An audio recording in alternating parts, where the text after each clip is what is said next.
guys, ayan, hapon na naman, ayan, magbabalik-balik na naman si Inday doon sa school para sunduin niya sa kong alaga. So, nakalimang balik na po ako ngayon sa school, kalimang balik. Tapos, balik na naman uli.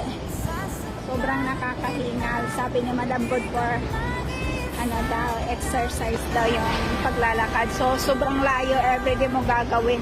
So, papayat at papayat ka.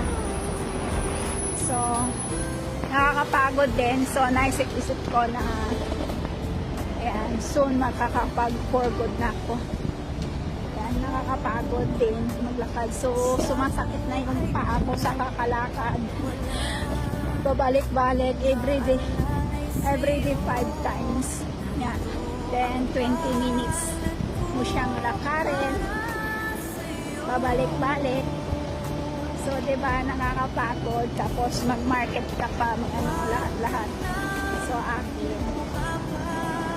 Sobrang, ang inaano ko lang naman, okay lang naman yung trabaho. Kaso lang yung paglalakad na ilang beses pabalik-balik everyday doon sa school. Yung nakakapayat. Sobrang nakakapagod. Tapos, pagkagabi, gabi na matulog, alas 12, matatapos sa ano, kahit na maliit na yung bahay, sobrang daming gawain. Kaya ayan, laban lang Inday. So, kapit lang. Lahat tayong magagawa, OFW tayo. So, ayan. Thank you so much for watching. Ayan.